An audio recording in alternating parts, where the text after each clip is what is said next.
ಪಟ್ಟಣದ ತಹಸೀಲ್ದಾರ್ ಕಚೇರಿಯ ಸಭಾಂಗಣದಲ್ಲಿ ತಾಲೂಕು ಆಡಳಿತದಿಂದ ಶಿವಶರಣ ಹಡಪದ ಅಪ್ಪಣ್ಣ ಅವರ ಜಯಂತಿಯನ್ನು ಆಚರಿಸಲಾಯಿತು. ಈ ಸಂದರ್ಭ ಹಡಪದ ಅಪ್ಪಣ್ಣ ಅವರ ಭಾವಚಿತ್ರಕ್ಕೆ ತಹಸೀಲ್ದಾರ್ ಮಲ್ಲಿಕಾರ್ಜುನ್ ಪೂಜೆ ಸಲ್ಲಿಸಿ ಮಾತನಾಡಿದರು. 12ನೇ ಶತಮಾನದಲ್ಲಿ ಬಸವಣ್ಣನವರ ಅನುಯಾಯಿಯಾಗಿದ್ದ ಶಿವಶರಣ ಹಡಪದ ಅಪ್ಪಣ್ಣ ಅವರು ತಮ್ಮ ವಚನಗಳ ಮೂಲಕ ಸಮಾಜದ ಸುಧಾರಣೆಗೆ ಶ್ರಮಿಸಿದ ಮಹಾನ್ ಶರಣರಾಗಿದ್ದಾರೆ. ಅವರ ವಚನಗಳು ಮತ್ತು ಚಿಂತನೆಗಳು ಮನುಕುಲದ ಉದ್ಧಾರಕ್ಕೆ ದಾರಿದೀಪಗಳಾಗಿವೆ ಎಂದು ತಿಳಿಸಿದರು. ಇದೇ ಸಂದರ್ಭ ಯುವ ಸಾಹಿತಿ ಪವನ್, ಕನ್ನಡ ಸಾಹಿತ್ಯ ಪರಿಷತ್ತಿನ ಮಾಜಿ ಅಧ್ಯಕ್ಷ ಗುಲಾಂ ಸತ್ತಾರ್, ಸವಿತ ಸಮಾಜದ ಜಿಲ್ಲಾಧ್ಯಕ್ಷ ರವಿಕುಮಾರ್ ಹಾಗೂ ಆಲೂರು ತಾಲೂಕು ಅಧ್ಯಕ್ಷ ಕುಮಾರಸ್ವಾಮಿ ಹಡಪದ ಅಪ್ಪಣ್ಣ ಕುರಿತು ಮಾತನಾಡಿದರು. ಕಾರ್ಯಕ್ರಮದಲ್ಲಿ ಶಿಶು ಅಭಿವೃದ್ಧಿ ಯೋಜನಾಧಿಕಾರಿ ಮಲ್ಲೇಶ್, ಅಕ್ಷರ ದಾಸೋಹ ಸಹಾಯಕ ನಿರ್ದೇಶಕ ಸಿದ್ದೇಶ್, ತಾಲೂಕು ವೀರಶೈವ ಲಿಂಗಾಯತ ಸಂಘದ ಸಹ ಕಾರ್ಯದರ್ಶಿ ಡಾ ಜಯರಾಜ್, ಚರ್ಚ್ ಫಾದರ್ ಸೇರಿದಂತೆ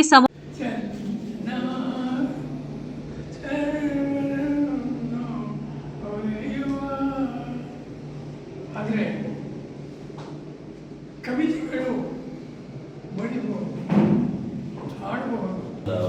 ಮೂಢನಂಬಿಕೆ ಅಂತಿರಲ್ಲ. ಈಗಿನ ನಮ್ಮ ಸಂವಿಧಾನ ಬಂದಂತ ನನಗೇನು ಅನಿಸಲ್ಲ ಆ ರೀತಿ ಇನ್ನೂ ಇದೆ ಅಂತ ನಮ್ಮ ಸಮಾಜ. ಯಾಕಂದರೆ ಎಜುಕೇಷನ್ ಜಾಸ್ತಿ ಆಗ್ತಾ ಇದೆ, ಎಲ್ಲರೂ ಸಮಾಜದಿಂದ ನಾವು ಒಬ್ಬರಿಗೊಬ್ಬರು ಭಾವಿಸ್ತೀವಿ.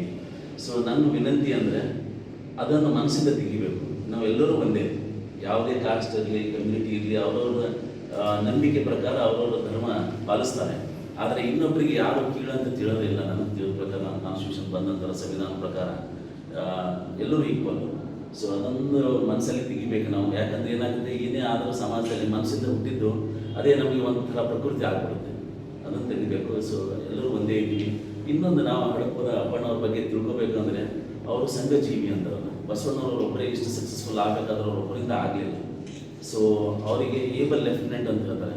ಈ ಒಂದು ಯುದ್ಧ ಗೆದಿಬೇಕಾದ್ರೆ ಜನರು ಡೈರೆಕ್ಷನ್ ಕೊಡ್ತಾರೆ ಬರೀ, ಅದ್ರ ಯುದ್ಧ ಆಡೋರು ಯಾರು, ಅದು ಸಾಲ್ವ್ ಮಾಡೋರು ಯಾರು, ಸ್ಟ್ರಾಟಜಿ ಅವ್ರ ಹಿಂದಿದ್ದ ಜನರಲ್ಸ್ ಅಂತಾರಲ್ಲ, ಲೆಫ್ಟಿನೆಂಟ್ಸ್ ಅಂತೀವಿ. ಆ ರೀತಿ ಹಡಪದ ಅಪ್ಪಣ್ಣವರು ಅನುಭವ ಮಂಟಪದ ಮೊದಲನೇ ಕಾರ್ಯದರ್ಶಿಯಾಗಿ ಕೆಲಸ ನಿರ್ವಹಿಸಿದರು. ಸೊ ಈಗ ಏನು ಹೇಳುತ್ತೆ ನಮಗೆ, ಅವ್ರು ಹೇಳಿದ ವಚನಗಳಾಯಿತು, ಅವ್ರ ಬಗ್ಗೆ ತಿಳ್ಕೊಂಡಿವಿ. ಆದರೆ ನಮಗೇನು ಅಳವಡಿಸ್ಕೋಬೇಕು ನಾವು ನಮ್ಮ ಜೀವನದಲ್ಲಿ. ಇದು ನಾವು ಸೆಲೆಬ್ರೇಷನ್ಸ್ ಮಾಡೋದೆಲ್ಲ ಅವ್ರ ಹೇಳಿಕೆಗಳನ್ನು ನಾವು ನಮ್ಮ ಜೀವನದಲ್ಲಿ ಅಳವಡಿಸ್ಕೊಂಡು ಮುಂದೆ ಅವರ ವಿಚಾರ ಆಚಾರಗಳನ್ನು ಬೆಳೆಸೋದು ಮತ್ತು ಅದಕ್ಕೆ ಮತ್ತಿಷ್ಟು ಒಂದು ದೊಡ್ಡ ಶಕ್ತಿ ಮಾಡೋದಂತ ಅದಕ್ಕಿರುತ್ತೆ. ಸೊ ಅವ್ರು ಹೇಳೋದು ಅವ್ರ ಪ್ರಕಾರ ತಿಳ್ಕೊಬೇಕಾದ್ರೆ ನಾವು ಸಂಘಜೀವಿ ಆಗಬೇಕು. ನಾವು ಸಂಘ ಸಂಸ್ಥೆಗಳನ್ನು ಕಟ್ಟಬೇಕು ನಾವು. ಯಾಕಂದರೆ ಕಲೆಕ್ಟಿವ್ ಪವರ್ ಏನಿದೆ ಒಬ್ಬರಿಗಿಂತ ಜಾಸ್ತಿ ಅದು. ನಾವು ಒಬ್ಬರು ಎಂದೂ ಸ್ಟ್ರಾಂಗ್ ಆಗಲ್ಲ. ಒಂದು ಸಂಘ ಸಮಾಜ ಅಂತ ಇದ್ರೇ ನಮ್ಮದು ಒಂದು ನಂಬಿಕೆ ಏನಿರುತ್ತೆ ಅದು ಇರ್ಬೋದು, ಹೋರಾಡ್ಬೋದು ನಮ್ಮ ಸಂಘ ಸಲುವಾಗಿ. ಸೊ ಆ ರೀತಿ ನೀವೆಲ್ಲರೂ ಒಂದು ಒಳ್ಳೆಯ ಸಂಘಟನೆ ಮಾಡ್ಕೊಂಡು ಹೋದರೆ ನಮಗೂ ಒಳ್ಳೆಯದಾಗುತ್ತೆ, ಸಮಾಜಕ್ಕೂ ಒಳ್ಳೆಯದಾಗುತ್ತೆ. ಸೊ ಇವಾಗ ಮಾತುಗಳು ಅವರಿಂದ ನಾವು ತಿಳ್ಕೊಂಡಿದ್ದೀವಿ ಇವತ್ತು ಅಂತ ನಾನು ಬಯಸ್ತೀನಿ. ಸೊ ಅದೇ ರೀತಿ ಇಟ್ಕೋಣ. ಯಾರೂ ನಾವು ಸಣ್ಣವರಲ್ಲ ದೊಡ್ಡವರಲ್ಲ, ಅದು ಭಾವನೆ ತೆಗೋಣ ನಮ್ಮ ಮನಸ್ಸಲ್ಲಿ. ಎಲ್ಲರೂ ಈಕ್ವಲ್ ನಾವು. ಅದೇ ರೀತಿ ಆದಷ್ಟು ಒಳ್ಳೆಯ ಸಂಘಟನೆ ಕಟ್ಕೊಂಡು ಸಮಾಜದ ಒಳ್ಳೆಯದಕ್ಕೆ ಇದು ಮಾಡಬೇಕು ಅಂತೇಳಿ ಅವರ ವಿಚಾರವನ್ನು ಅಳವಡಿಸ್ಕೊಂಡು ಜೀವನ ಬದುಕೋಣ ಅಂತ ಎರಡು ಮಾತು ಹೇಳ್ತಾ